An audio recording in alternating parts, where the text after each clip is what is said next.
Yeah, Good yeah, I evening, did. good evening, good evening, and welcome to Couch Conversations with the Doctors, where true health is wealth.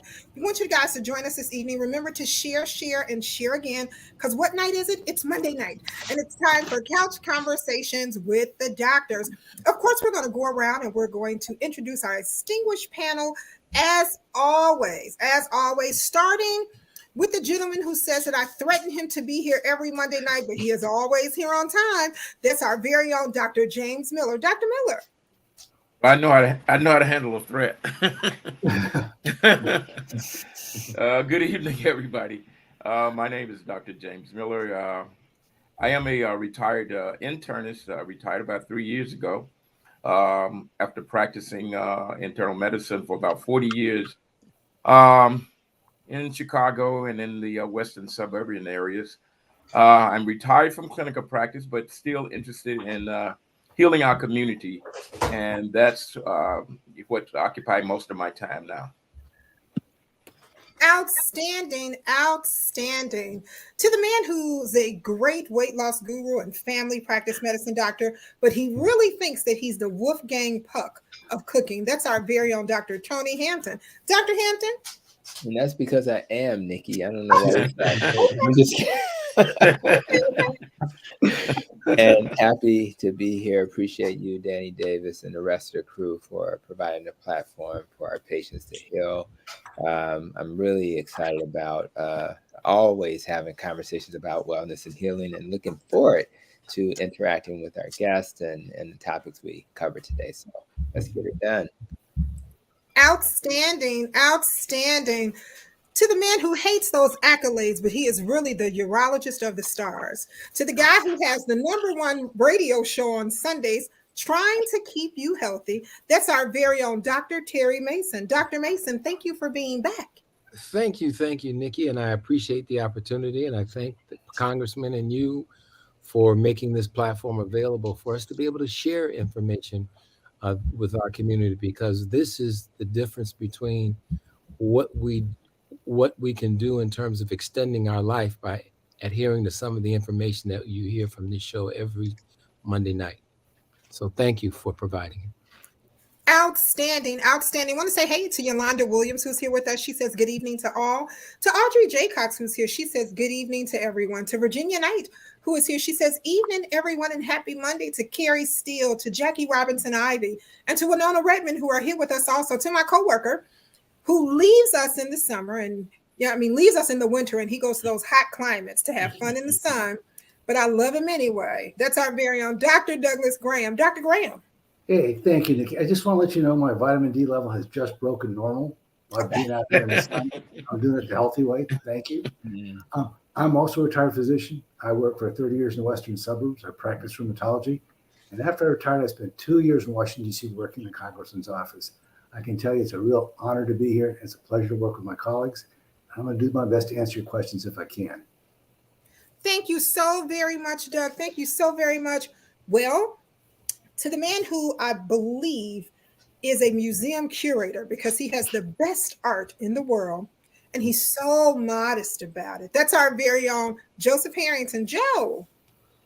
Thank you, Nikki, and thank Congressman Davis for me. I really appreciate being here and having this opportunity to be on this platform with my colleagues to discuss health and health issues and hopefully improve the health of some of the people that have joined us today. My background is primarily in healthcare, but mostly in public health. I work more in public health.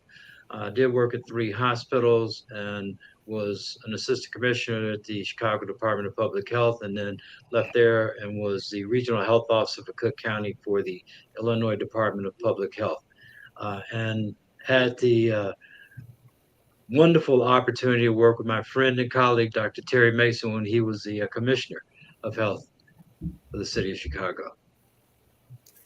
Outstanding, outstanding. Well, we have some exciting guests here with us on this evening.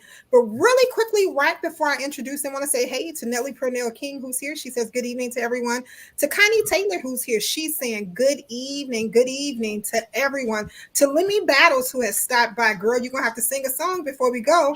So our next guest, who's here on the show with us on this evening, the CMO of West Suburban Hospital and Medical Center. But guess what? She's a dancer. Guess you guys didn't know that one, did you? She's a dancer, a mother of four, and she's an outstanding dancer from hip hop to African dance to all of the above. Let's give a great shout out to Dr. Carolyn Fitzpatrick. All right, dancer. Hello, it's wonderful to be here with everyone. And I'm a family medicine doctor by training, and worked for a long time in medical education. Well, teaching doctors who are doing their training. I had an opportunity to work with Dr. Tony Hampton at West Suburban for a number of years, and also rotated with Dr. Terry Mason when I was a medical student. Dr. Mason's been a wonderful mentor to so many of us around, and so it's wonderful to be on the panel with him tonight, with all of you. And, as a family medicine doctor, my passion is really about preventative health care, making sure that people know what they can do to help prevent disease. And also, even if you have been diagnosed with a condition, to make sure that you're able to do the best that you can in modifying your lifestyle, your diet, your exercise, in order to be the best you that you can be. So looking forward to answering people's questions tonight.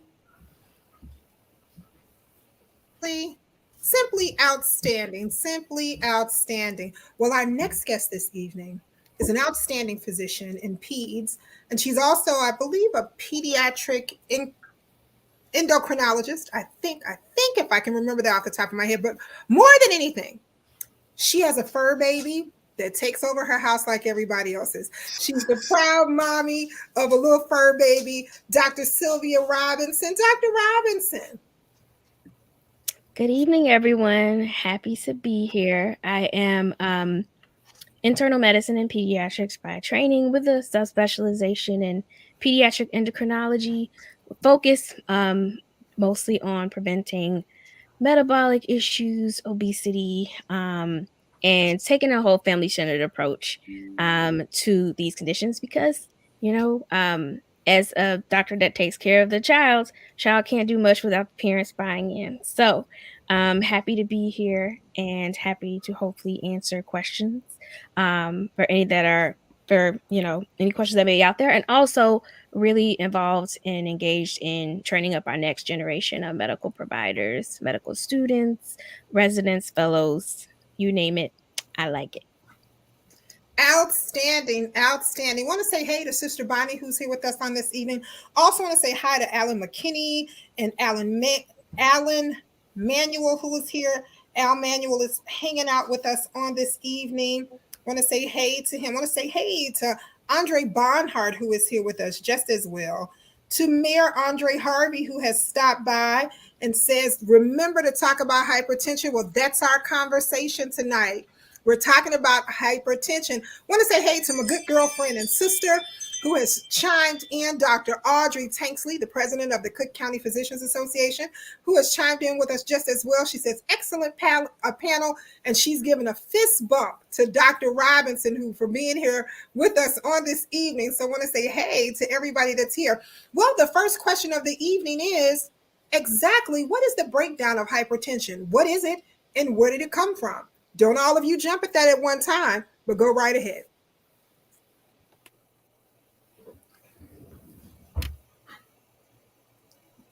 Okay, well, just go and jump at it. Come on. Okay, I'll take a swing at it, Nikki. So high blood pressure, we have a means now with modern technology to look at how hard the heart has to work to circulate blood.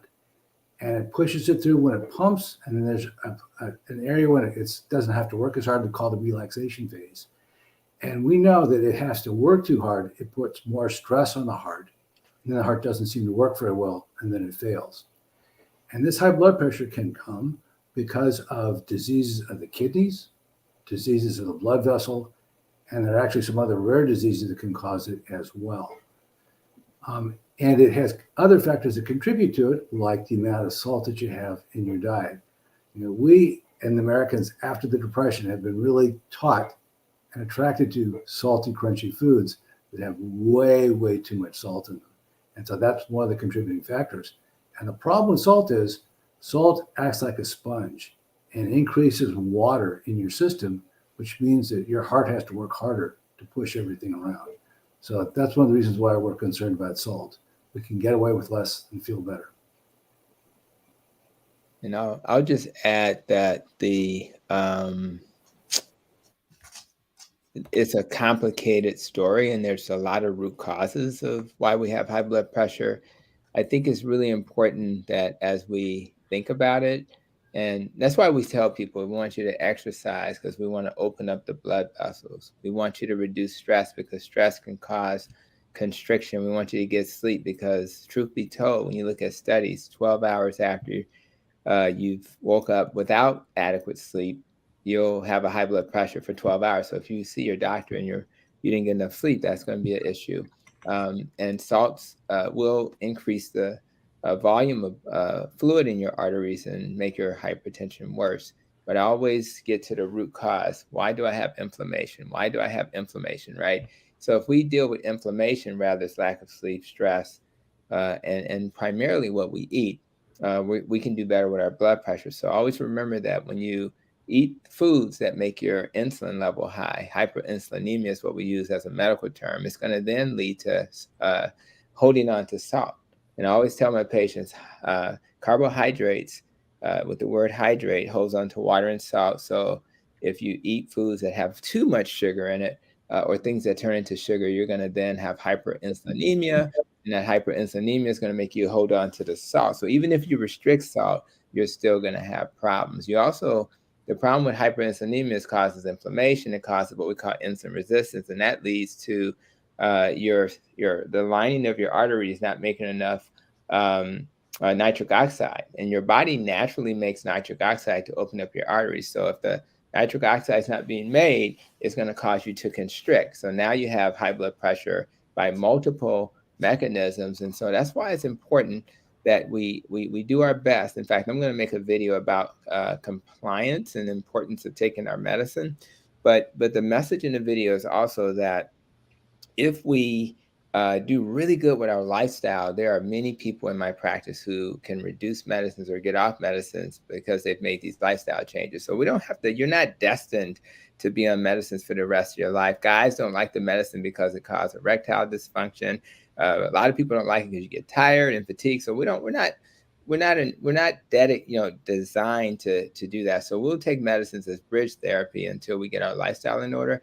But please, if you're on medicine, take your medicine until you get your lifestyle in order. And if you're one of those lucky ones that do really well, you may be able to do better. And I always remember John Singleton's story when he kind of stopped his medicine and then he ended up having a stroke because he thought he was going to use this lifestyle approach. So even though I'm a lifestyle doc, let's use the medicines to kind of provide security for us, insurance, until we determine we're able to get off. So that's kind of how I see it. I think it's complicated. It's salt, is sugar, is inflammation, and those are the things that tend to harm us. Yeah, take that to another level, and that level is that it isn't just about a number. It's about the results and the effect of what that number does to in organ systems in your body. And that is, and the other thing is that hypertension itself, a person may have hypertension and may not at all be aware of it without, the only way that you're going to know is that your blood pressure is checked and on some kind of regularity, and the number is determined in terms of what your blood pressure is. But ultimately, we want to control the blood pressure because we want to prevent you from having an organ damage. And organ damage means that you damage your kidney, you have kidney failure, you damage your heart, and you get into congestive heart failure. You damage other circulatory systems and cause compromise in terms of being able to supply those organ systems with the necessary blood flow and nutrition that they need. So it's the end results that really cause problems. And you don't want to wait till you get a problem before you start to doing. This is one of those situations where an ounce of prevention is certainly worth a pound of cure. We want to prevent you from getting a stroke, because once you got that stroke, now it's a whole new ball game of trying to help you. Yeah, I want to pick up on one of the things that you said, Dr. Miller. You talked about the circulatory system, and I think it's important for people to know that it's a real important and interesting process, because what the heart does, it pumps blood throughout the body into the arteries, and that blood is carrying oxygen and vital nutrients for all the tissues and organs in your body. So throughout you have a series of blood vessels, veins and organs, veins and arteries. But the arteries are the ones that pump the blood out to all the tissues, all the organs in the body. And if that blood flow is cut off, there's going to be a problem. The veins return blood that's got all this waste back to the heart, gets another supply of oxygen and nutrients, and go. So it works, and it's amazing how long. I mean, you know, if you look at how long we live and how many beats you have in terms of your heart, I mean, it's just an amazing organ. But the other thing is, and I've been told this, and I think it helps people to understand it. Think of a hose, like the venous system as a hose, the artery is a hose. If that artery is clogged, if for whatever reason, if it becomes narrowed, if there's something in there, then the blood flow is going to change, and that will affect your blood pressure. So it really is something that you need to take seriously. And they do refer to it often as a silent killer, because in spite of what people may think, there are no symptoms related to high blood pressure. And I worked with a cardiologist early in my career, and he sort of jokingly said there are only three symptoms of high blood pressure, and those are heart attack, stroke, and kidney failure. I'd like to pick up on that, Joe, just a moment, because I think one of the big disservices, and perhaps not intentional, in the medical messaging is this whole notion, because I'm going to pick up on what you talked about in terms of symptoms. Symptoms are the absolute wrong way to think about disease. The absolute wrong way to think about disease. Because there isn't a symptom that you could have from any disease in its earliest, most manageable form. So we have to stop thinking about, because I feel okay, I am okay. And God, we trust. Everybody else has to have data. So you have to get the information. And just because you feel fine doesn't mean you are fine. You could feel fine and have a blood pressure that's 130 over, 150 over 110. I mean, it could be totally way over where it needs to be. So the one thing that, if you don't leave with anything else in this program tonight, don't guess, get a test. Always get the information, get it measured so you know what you're dealing with. Because a lot of what we've been taught to eat, a lot of the ways we've been taught to eat, and the things that we've been taught to drink, and the things that we are reinforced in the commercials and things that we see on television are not those things that are helpful for us in terms of our well-being. So when we hear us talk about, and I've been doing this stuff for a long time, because we got to get out of this thing about symptoms. There's not a disease that you could have that produces a symptom in its earliest, most curable stage. Not one. So that's why we want you to get these different tests. And our tests are not 100%, because a lot of times, just because you don't have a lump before you, for example, breast cancer, before the lump comes, there's some changes that happen in that breast way before you have enough problems to have a lump. So let's be real clear so people understand, just because you feel okay, you don't necessarily mean that you are okay. And that because you don't have any symptoms doesn't mean that you're all okay. Get the numbers so you know. All right. Oh, So, yes, I just wanted to add as well. Sorry. As well, I want to ask you a question as soon as you comment. Oh, yes, I was going to say that a lot of times, if you may read about hypertension or If your doctor asks about it, earlier we were saying it's kind of multifactorial. There are a lot of things that play in. You may see that, if you have a family member, close family member with hypertension, then you're more likely to have it as well, right? And so although there may be some underlying genetic component for it, meaning that it's passed down through your genes, we also don't know if a lot of that showing up in families is due to the fact that you're in the same environment. You're eating the same foods. You most likely have the same types of activity levels. And so it may be your environment that's mostly contributing, instead of just, well, my mom had hypertension, my dad had hypertension, my grandmother had hypertension, so I'm going to have it too. So I wanted to just put that out there in terms of not necessarily thinking that if you have a strong family history that you're doomed to have it, but also that there is something there, so that at least you should be getting checked if there is a family history because of that. So I just wanted to say that, and you said you had a question. Yeah, just you're an endocrinologist, and so two questions. One is, are you seeing hypertension in our babies because you take care of kids? Number two, a lot of people don't realize that an endocrinologist has to think about hypertension because of those organs that could potentially go array. So just talk a little bit about those two kind of questions. So yes, we are seeing hypertension in the pediatric population. And I will say that a lot of times, because they're children, sometimes those numbers are kind of brushed off and pushed to the side, because it's like, well, no one that young should be having hypertension. We'll just check it later. And then it just continues to go on and on until eventually they may be referred to me.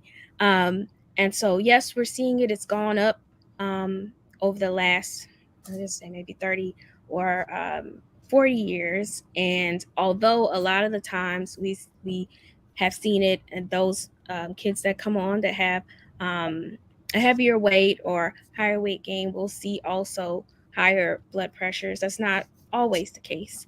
I will say right now, even in most places though, when we diagnose children, which takes a lot more than, say, when you would diagnose an adult, usually we do, you have to document elevated blood pressures on 3 separate visits, and you have to use scales. So we do it based on their height and age, and if they're above the 95th percentile for age 3 separate times, then that's when they kind of get the diagnosis of hypertension.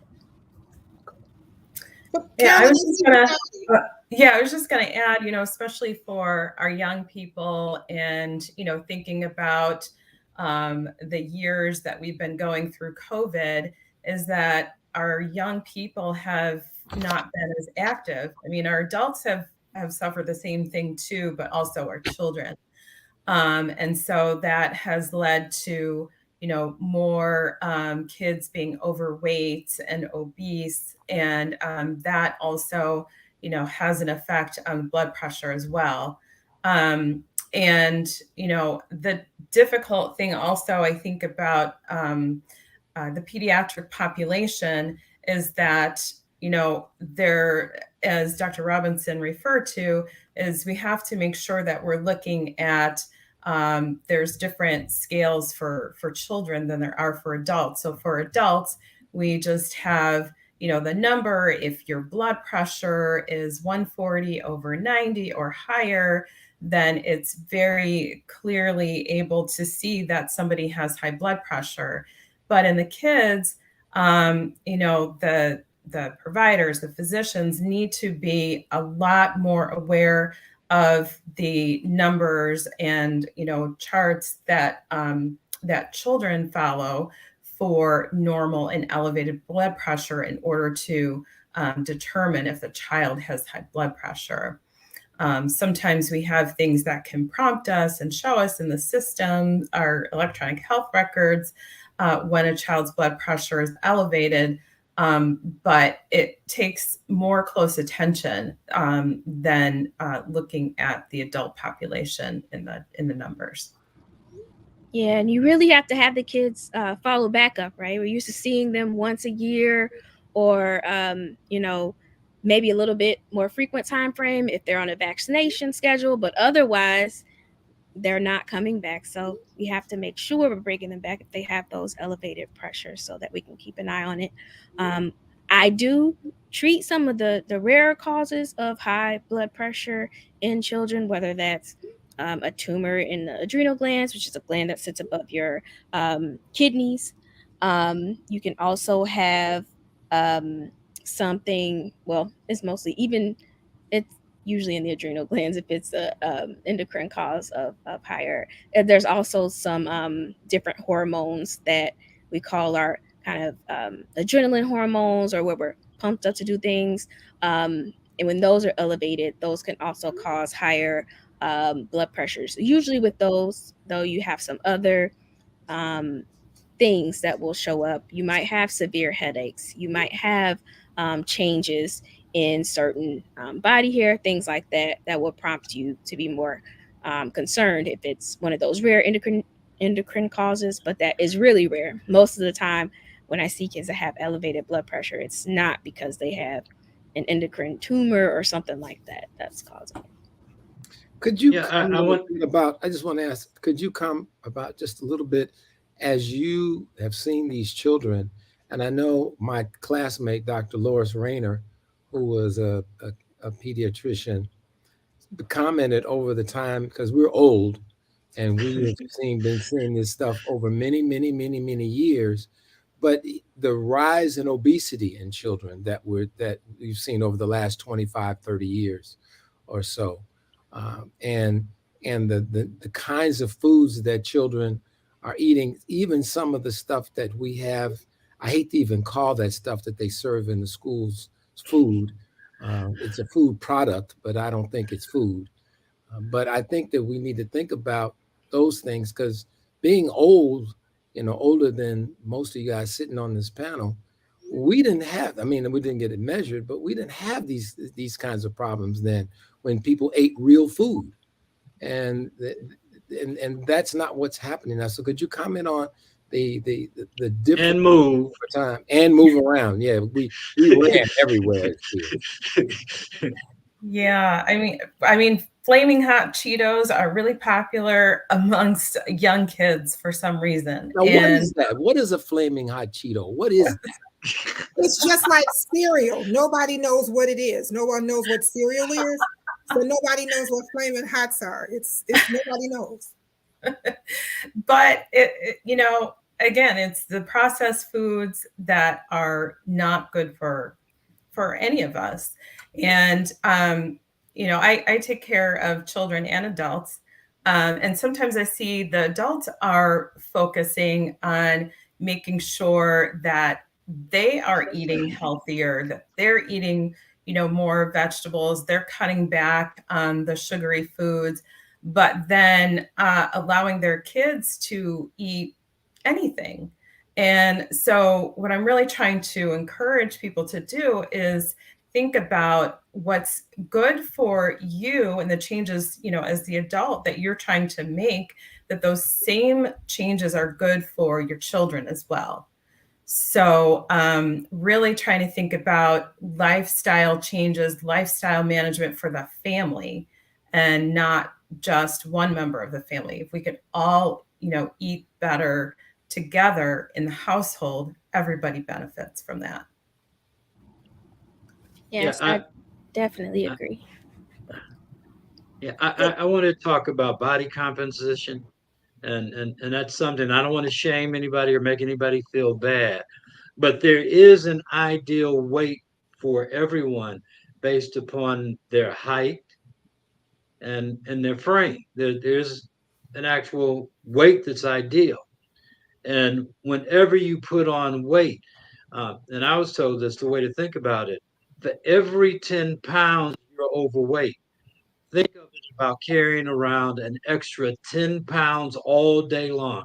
Whenever you get up, there's 10 more pounds you're lifting up. If you're 20 pounds overweight, every time you get up, every time you move, wherever you go, you're carrying an extra 20 pounds. And over time, that really has a profound impact on your health and your heart. And so I'm not trying to shame anybody, but everybody needs to be close to what their ideal weight is, and there are ways to do that. Outstanding. Well, want to say hey to Audrey Durbin, who's here, to Andrea Stewart, who's here with us just as well. Also, want to say hello to Anthony Williams from the Middle of the Day Cafe. He's hanging out with us on today. To CB Johnson, to Robert Goodwin, Yolanda Harris, and Michelle, who is here with us just as well. To Johnny Diggs and Karen Yarbrough, who's hanging out with us, paying attention. To Kimberly Pierce, who's here saying thank you for this information. And Debbie Williams and Donna Adams, who's here just as well. So they are here saying good evening to Claude Robinson, Mimi Boy Bray, and Kathy Jones. Tamika Tamika is here. Dr. Mason, your niece is here, and she says hello to Tyrena Newkirk, who is here. Tyrena Newkirk Sutton, who is here. To Coleman's Barbecue, who's hanging out with us on this evening just as well, paying attention to talking about hypertension. To Jack Lynch, who is here with us from Gift of Hope, Organ and Tissue Donation. To Yolanda Calico, who is here, and she says good evening to everyone.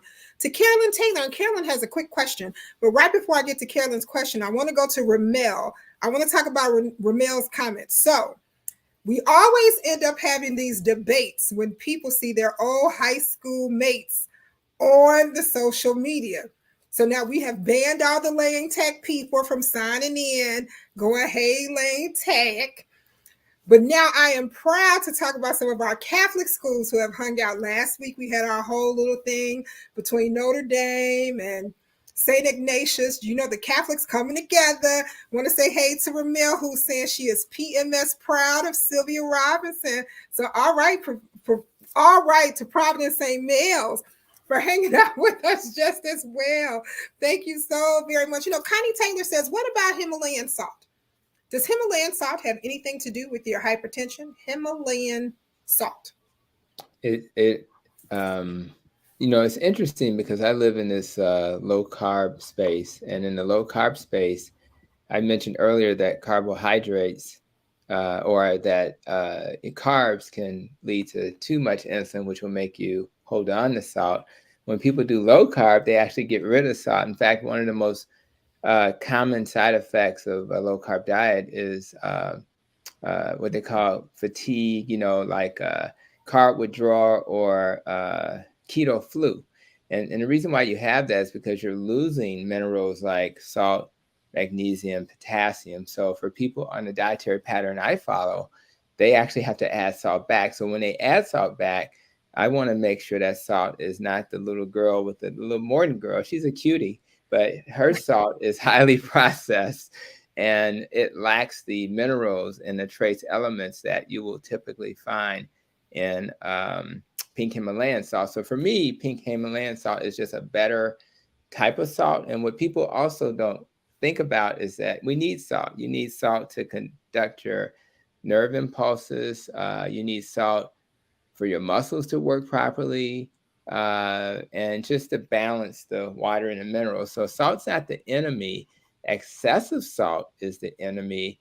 And it's particularly the enemy in people who are salt sensitive. A lot of people of color are salt sensitive. And you can actually do tests to determine if you're salt sensitive. The best way to know if you're salt sensitive is to, you know, eat a lot of salt and see what happens, right? And that'll be the best test. But they do have tests. Maybe not.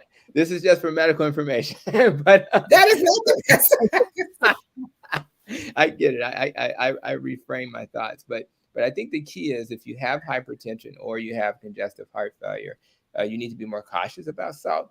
But if it's safe to use salt, pink Himalayan salt is definitely a better way to go. Yeah, I want to add that one of the things that people don't realize is sodium is a naturally occurring element, and sodium is a major ingredient in salt. So there's this thing called hidden salt. So I mean, you'll find sodium, which is not definitely salt, in fruits and vegetables. So without adding salt, we get more than enough salt in our diet on a daily basis. So Himalayan salt may be better, but you also want to be careful because you don't want to have too much salt or sodium. Question, Dr. Hampton. You know, one of the big problems that we have in our culture is taste and it's the taste that why people decide that they want more salt on their food. So the question I have is, what kind of things can they do that will give them a taste that they desire without having an abundance of sodium? I think in clinical practice, it's as simple as if you're it's really adapting to not consuming the salty foods. And what I find is that as we do that and we take a break and we let our palate kind of recover and heal, most people will regain that. That's a big problem, particularly for our seniors, because they have other issues that may make it more risky for that. But so people who do that, they'll find that, because you should be able, if you're eating properly, you should be able to literally uh, your body will tell you if you need a little salt, in theory, right? The problem is we're eating so much processed food. Rather, is I just read a study this morning said erythritol, which is typically regarded as a safe sweetener, is now being associated with cardiovascular disease. So, but think about how potent erythritol as a artificial sweetener is compared to like regular sugar. It's like, so we've kind of hijacked our taste buds because we oversalt. I remember going, I hate to call out a particular, let's just say it's a soul food restaurant on the west side on Madison. So that particular, I remember going there once, and my God, it was like, it had everything I would want that my mom would make. But when I put it in my mouth, it was like somebody poured salt into my mouth. So the question is, why does that happen to me and not to the other people who may have purchased it? Because I've adapted to not overconsume. So I think that's the most basic answer, is that if you remove that from your life, over time you'll adapt, and it just takes time to do that. You know, Tony, to follow up on what you said, I think I read a study saying that about 70% of the food that we eat now is prepared outside our homes. And when you're not cooking, you don't know what you're eating. You really, really don't. And one of the things that I would say is that the industry has hijacked our taste buds. And so what industry has done is created an appetite for something that is salty, oily, and crunchy. And if you think about the leading fast foods that we eat, most of them will fall into that category, that they are crunchy, they have oil, I mean, that right off the top, that's potato chips, that's popcorn, that's a lot of the stuff that we eat on a regular basis. And those things are places where you got lots of salt, where you've got lots of opportunities for the things that we've talked about to be present in abundance, not to mention the oils, because people have to remember that you get over twice as many calories from a gram of fat than you do from the same carbohydrate. I mean, a similar amount in carbohydrates, 4 for carbohydrates, 9 for fat per gram.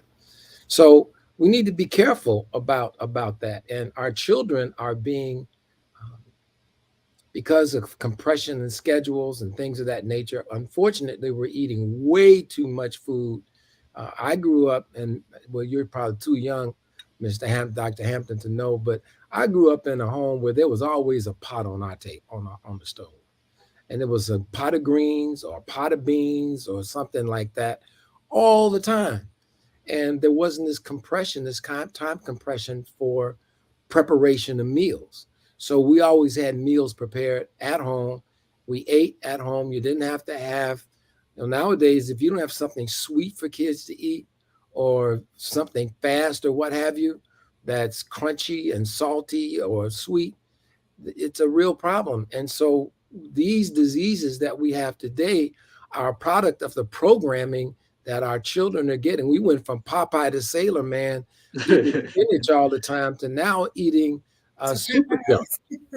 So but we really do need to think about that, because mom's time, dad's times, everybody's times is compressed. So we're not getting as many beans and greens and what have you as we used to. And we've lost those appetites. One last point I'll make is that when Mari Gallagher introduced her report back in 2010, talking about food deserts, what people didn't know, and the other part of that story that I actually talked to Wayne Giles about trying to do, is that food deserts aren't the problem anymore. Now we have appetite deserts. because we've had generations of people grow up in these areas that never eaten this food. So even if you put the right stores in the communities, they won't, because we had this happen when I was at the Department of Public Health for the county in the West Side, where stores that were trying to provide fresh fruits and vegetables closed because of lack of business, because the people didn't know how to cook or didn't have the taste for collard greens, didn't have the taste for pinto beans, didn't have the taste for spinach, didn't have the taste for those things. So that's a whole nother thing that we can probably talk about another time, but we're in big trouble. And one of the things that and I'll be talking about more is that we're getting ready to start our farm back up again this year. And but we have got to take control of the sources of our food and reintroduce to many generations some of these foods that we no longer eat in the volumes we used to. Yeah, I Well, was just no, go ahead. I was just going to touch on the the busy lives that Dr. Mason mentioned, and as a busy mother of four, I definitely can understand how difficult it is to work all day, come home, pick up kids, and also have a good dinner ready for the family. So one thing is to try and prepare. There's a lot of people who do meal prepping, so maybe on the weekend or when you have more time to prepare some meals in advance. Sometimes people can use the good old crock pot, do that one pot kind of a meal. We have your vegetables, your protein, everything all together, and let it simmer until you come home.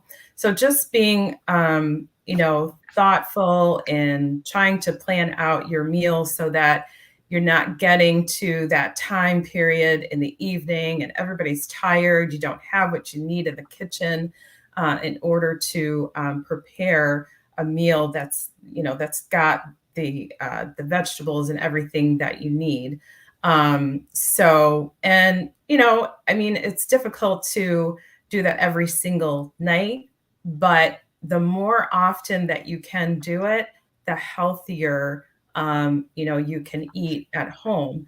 Sometimes people are eating eating out 3 or 4 times a week. Maybe you want to see if there's times that you can prepare more meals at home so that you're only eating out once or twice a week.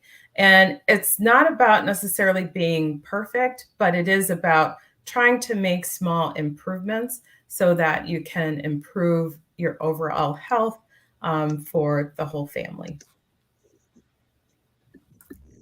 Outstanding. Well, Dr. Mason, I want to thank you for actually giving us a great description of jalapeno potato chips when you talked about crunchy, salty, spicy. I mean, I was addicted to jalapeno potato chips, jalapeno kettle chips, that is. You can shake your head all you want to, Tony. They good. I'm sorry. I haven't had any in a year, but they good. So I'm sorry. I've broken the addiction, and I'm going to be standing in the rutabaga line as soon as the farms open up. So, Dr. Miller, if you go across the street to the garden and all your rutabagas are missing, I'm already telling you I got them. Rutabagas are really good. I think one thing we need to do is Dr. Mason, I agree with you about when you say things about maybe some of us aren't old enough, but that's not it. Tony knows. Tony from the west side of Chicago, the heart of the west side. His mama had a pot on the stove because their mama had those pots on the stove. So his mama had a pot on the stove. I think some of the problem we have in this day and age is no one is cooking. And it could be because they don't know how to cook. And I know this is a conversation for another day, but home ec and all of those things are out of our high schools. So this is by design, a lot of things that are happening. So a lot of them don't know how to cook. They still teach home ec at the Catholic schools. I just thought I'll let y'all know. So you can still go to Notre Dame, St. Ignatius, and even Providence St. Mel. It's an elective, but you can get home ec on in so you can learn how to cook. because that's important. Our next question says, when they Oh, diagnose.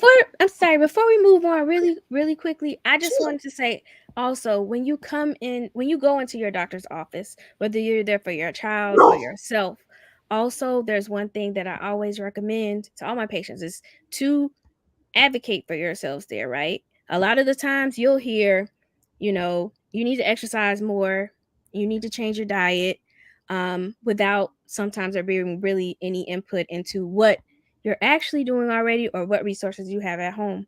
You have to be involved in your care and the decisions that you make.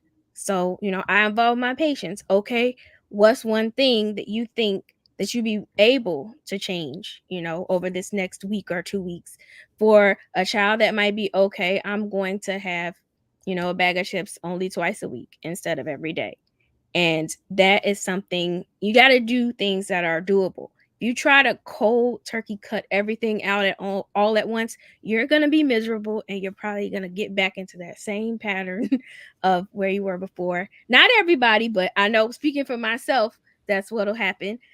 So just I'll advocate for yourselves. I know we have dietitians and nutritionists that will sometimes give you advice or tell you to add things and you don't know what they are. There's no shame in saying, I don't know what that is and I don't know how to prepare that, and telling them what you do usually eat and then making some decisions. My hope in the future is that we get more, Latino, Asian, lots of different dietitians and nutritionists that can actually provide you with meals and things and the type of meals that you're used to, so that we can have a better chance of changing our habits for the better. Absolutely, absolutely. I completely agree, Sylvia. You are completely on target. I have fell off the jalapeno chip bandwagon a couple times, but now it has been a year. And I want to give a great shout out to Dr. David Miller, who's a great dentist, who, when I was struggling, because that was one of my biggest things that I needed to cut. When I was struggling, he often said, brush your teeth. Just when you have that taste for those chips, go brush your teeth. And just don't brush your teeth, brush your tongue. Brush your tongue. And then he gave me a mouthwash that he told me I should purchase. It's a 24-hour mouthwash. And it actually kind of cut the craving of the chips. And when I kept doing it, I can say that it's been a little over a year that I have not had any. So, I mean, there's some things that you have to do and you have to stay steadfast. And we often remind people on this show, there's the place that you don't stop having conversation at is when you go to the doctor. When you go to church, you be quiet until the pastor asks you for a little feedback. Isn't that correct, Bishop Mason? When the pastor asks you to give him some feedback, that's when you give it. But when you are at the doctor, you need to pull your smartphone out and go into your notes, and you need to begin to have a conversation with the doctor. That is not the place to clam up and be quiet at. So, Sylvia, thank you for reiterating that for all of our guests, because sometimes people think I'm a little forward. Thanks, Barbara Ivy. Sometimes people think I'm a little forward, but I'm not forward. I'm just trying to tell you what's best. So you heard it from a doctor herself. Open your mouth, tell them what's going on, and you can walk. Walking is a great way to begin your exercise habits. Just ask Dr. Mason. Now, I'm not walking with him because he walks too far. I ain't ready yet, but walk just a little bit more. The next question, actually, Sylvia, is for you. The next question, they asked the question in reference to children hypertension. Do they actually treat children with medication? Yes, they do. But our hope is that no one ever usually goes straight to, okay, we're gonna start you on hydrochlorothiazide or anything like that. We always try lifestyle, and try and prevent putting younger people and children on medications, right? There are side effects associated with it. There are things you have to take in consideration in women of childbearing age with medications.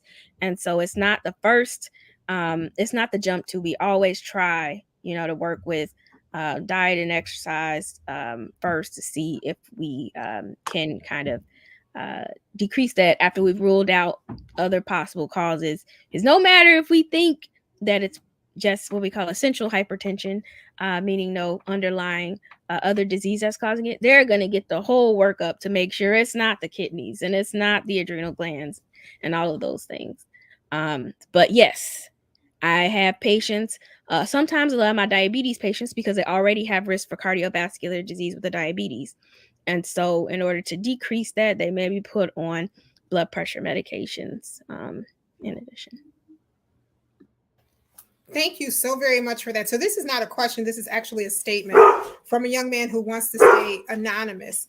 He shares that I was diagnosed with hypertension at age 8. At age 37, I had to have a kidney transplant. Pediatric hypertension is real.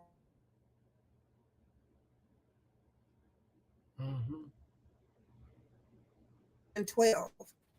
However, it got really extreme by the age of 15. I ended up on multiple medications, and eventually I had to have a kidney transplant. I thank God for putting the right doctors in my life who allowed me to be able to live again. Pay attention to your numbers, pay attention to your diet, and be an organ donor. So I want to thank you so very much for sharing that statement with us. Natalie House is here, and she's telling other people to join. So I want to say hey to Nat House, who is here with us just as well. Go, my big dog that you hear in the background. I think his blood pressure might be up. Maybe he needs a little medication. Oh, and I also, let's see, wanted to mention that a lot of the reasons, I know everybody is kind of aware that when it comes to organ transplant and things like that, we don't have we don't have a lot of donors. We don't have a lot of available organs coming from people in our community. Sometimes a part of that, a lot of us, even family members, will get kind of taken out of consideration because they have hypertension too.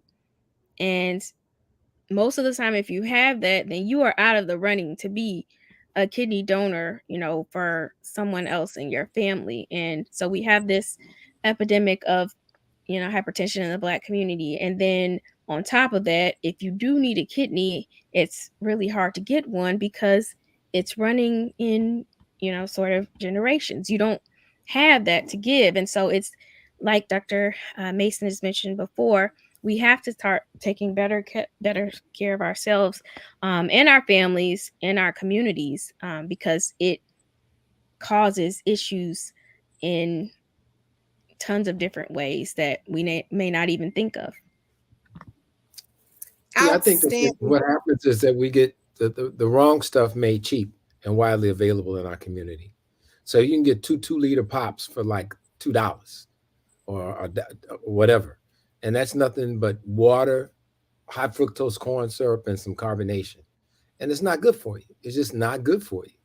And a lot of the other things that, you can get all the other things that we're just talked about, potato chips and all those things are cheap and they're readily available. And you got to think about just like it was a while before we admitted that the cigarette industry was specifically targeting the African-American community, creating things like mentholated cigarettes that they knew were more attractive for a number of reasons, biochemically to our community. And we've got to think about the same thing and be advocates for, and this is where we've got to be. It's just, unfortunately, it's just where we've got to be. Nobody's going to speak up for this because people are making money on our illness on all ends. During, because they come in and I see us as docs and we're giving them medications, putting them on medications for life, for long periods of time, medications that can be expensive. And doctors are not, I don't know, I leave it to, maybe I'll ask the younger doctors in the room, but I know we didn't get any nutrition when we were in med school. We had 40 minutes of nutrition, which was all about vitamin, iron deficiency and stuff like that, but no real nutrition. That's not taught. And I don't know, maybe Dr. Hampton got it in his medical school, but I know we didn't get it at the University of Illinois. And I know they weren't getting it at Rush, and they weren't getting it at University of Chicago because there's no value proposition for health in our society. Nobody makes money if people are healthy. And so sickness is important in order to support the economics of our current medical system.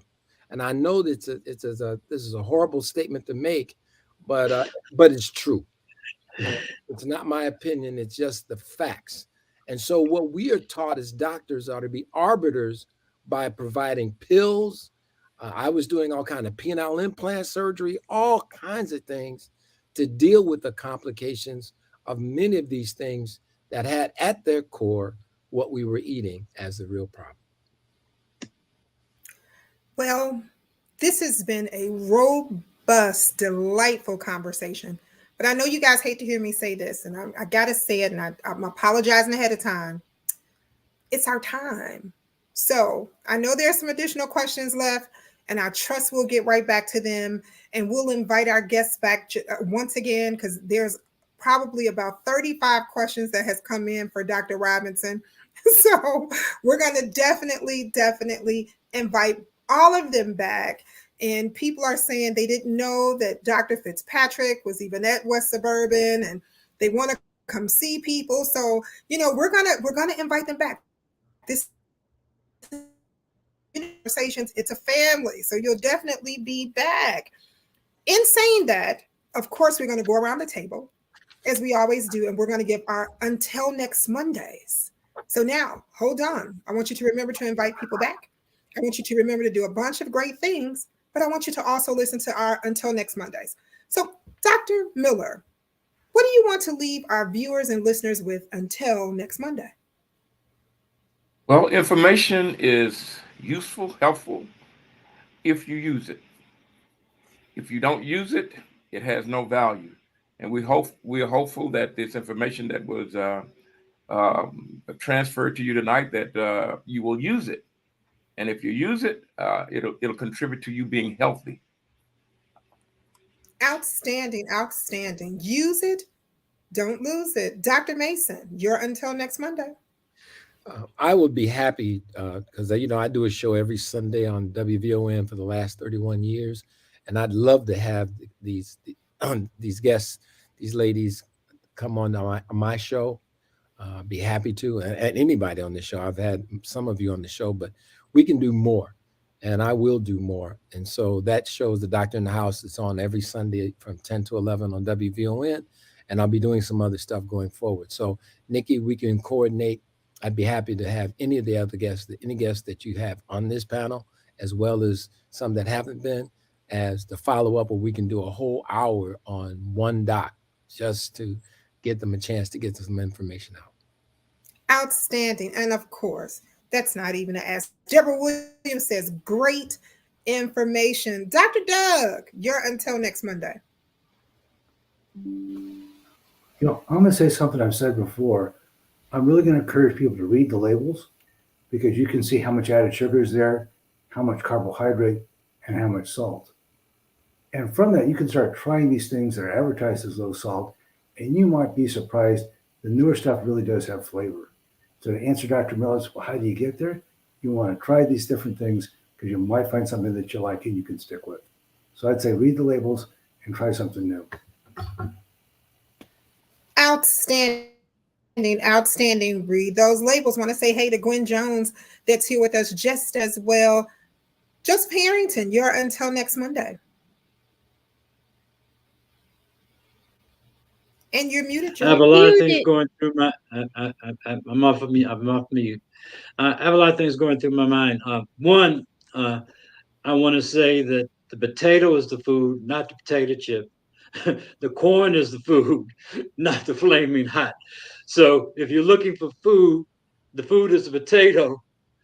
The food is the corn, not the product in the bag. So keep that in mind, because I think we've lost. And I was going to talk to Dr. Mason about, because he did a food recognition study when he's with Cook County Department of Public Health, as to whether or not people actually recognize food as it is now. The other thing is, I want to thank you, Nikki, for picking hypertension as a topic, because people may not be aware this is American Heart Month, and American Heart Month will end in 2 days. So you picked an excellent topic, And last but not least, I was listening to everything that my colleagues said, thinking about what would be good to close with. And we've given people a lot of things to think about, but also a lot of things to do. So I'm going to pick up on the Nike slogan, just do it. Just do it. All right. Just do it. Well, thank you, Joe, for what you shared about me picking Heart Healthy Month. And it is Heart Health Month. But Deborah Williams got together a clan of people and they bombarded me to make sure that we did it. I kept putting it off. So thanks to Deborah for pushing us. And of course, Joe had tons of information. This was a very good, robust show. I really, really loved it. Carolyn Fitzpatrick, you're until next Monday. Yeah, so I would say focus on making small changes. Small changes are things that are sustainable, that you can continue to build on in time. For instance, for exercise, if you're someone who is not exercising at all, maybe think about, can you do 10 minutes of exercise? Can you do 15 minutes of exercise? Whatever you can commit to making that small change, it's going to have a good result. So that could mean, if you're more of a morning person, getting up a few minutes early, or maybe you try and work in that exercise during the course of your day, taking a walk at lunchtime, or, walking your kids to school if you're able to, and walking your dog. Think about how you can incorporate that exercise into what you're already doing so that it doesn't feel like you're having to do something extra, that it's work. And just a small amount of weight loss, even 10 pounds of weight loss, can make a difference in your blood pressure. So think about making a small change.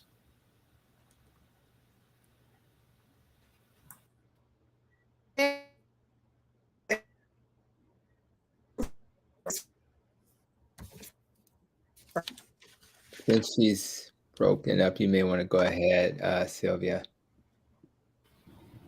Okay. All right. Can everybody hear me now? Yeah, Yes. now we got you. Yeah. Oh, it's AT&T. It's the worst. AT&T. I'm sorry.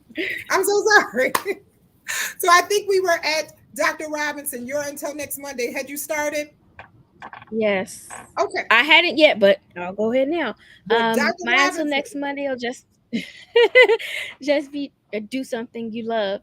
I don't particularly like exercising much, but I pair walking, I think at least a mile or two a day, listening to my favorite music.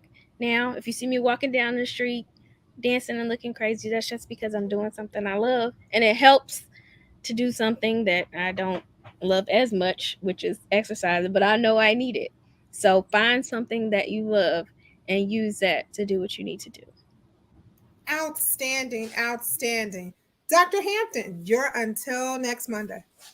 Well, I'll piggyback on what Dr. Robinson said earlier, which is, when you're talking to your clinician, they should be asking you about nutrition. And if not, I want you to think about what you're doing. So if a clinician is listening to this, just find that one thing that people can change. It could be Pepsi, it could be juices, or any other processed food. The best way to know what's not good for you is if you're a diabetic, just check your sugar an hour or two later. It'll let you know. So you don't have to, this is not a guessing game, but the key is to eat real food. When we talked about flaming hot earlier, as Dr. Mason has suggested, hot, and I mean, it's hot, salty, they got some sugar in there. It's basically corn, and they have enough nerve to say enriched corn, which is a joke because when you enrich something, that means you stripped it of its nutrients, and then you had to add back. And that's just like eating a Snickers bar and taking a vitamin. It doesn't, your body doesn't work that way. Your body wants real whole foods if it's gonna help you. And then the vegetable oils are mostly seed oils that are in those products. And they're just seeds of that vegetable that are then processed by a gazillion chemicals. and they cause inflammation as well. So, but I'm gonna wrap up with a positive story. This just happened, I guess on Friday. Had a patient, imagine this. So we talked about kidney failure and how a young person, ended up, with kidney failure earlier. Now imagine someone coming to your office who's 95 and they're on dialysis, right? And they've only been on dialysis for maybe 8 to 9 months. And most clinicians are aware or have seen people have acute failure, and then they can actually recover their kidneys. But this patient looked like someone who was past that stage. And imagine being a 95-year-old on that. It's hard. Dialysis is hard at any age, but 95 seems a little challenging. So, but I said to the daughter who was with her and very engaged, I said, maybe we can still try this diet and see what happens. And her creatinine, which is a measure of your kidney function, was in the 6 to 7 range. And she did the diet, and I do not make this up, but her creatinine, the last 2 times we've checked it, was 1.7 and 1.6. Now, that's unusual. That's not the typical. But what my message is, it can happen. Now I got to negotiate with the nephrologist to see if I can get them to agree to take this person off of dialysis. But at the end of the day, this is what's possible. And there's no medicine that will do this. People say, well, I'm on my medicines to protect my kidneys. Well, yeah, it'll protect it and slow it down, but it won't reverse anything, because what reverses medical problems and chronic disease is getting rid of what caused the damage in the first place. And in her particular case, it was probably a combination between her blood pressure and her uncontrolled diabetes. So my message to anyone who hears our message tonight, it's never too late. If a 95-year-old can do it, you can do it. And just do bite-sized pieces. Figure out that one thing that's harming you. It could be the juice that you've been drinking. It could be the soda. It could be the processed foods. And then one day at a time, start to remove those things and replace it with whole foods. And if you do that, I guarantee you, at the minimum, you'll be in a better place than you are today. So that's my final message, Nikki. Outstanding, outstanding. Just a few announcements before we go. Just want to remind everybody that COVID is still here. COVID is still real. We really want to make sure that you get your updated vaccines. And if you are somewhere and you just do not feel as if you are in a room that has achieved herd immunity, please wear your mask. I don't want to see the earphone mask or the headband mask. Those are not the masks we are looking for, or the chin beard mask. Make sure that mask fits snugly over the nose and mouth. And if you wear glasses like I do and have to read a lot during the day and you're saying that it's fogging you up, just simply slide it under and put your glasses down on top and you'll be all right. I would rather you go somewhere. So let's just remember that COVID is still real and it's out here. Get your vaccine. Be trendy. For all of you all that want to be trendy and have the latest, be trendy as well. Congressman Danny K. Davis, in conjunction with the Cook County Physicians Association, the Black Nurses Association, Westside United, the Chicago Westside NAACP, and a few more community partners, the State of Black Health 2023, raising awareness and celebration of Black Maternal Health Week from conception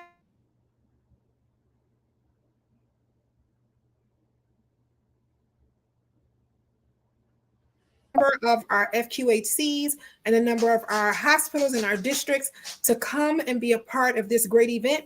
This is something that Dr. Mason and Dr. Rob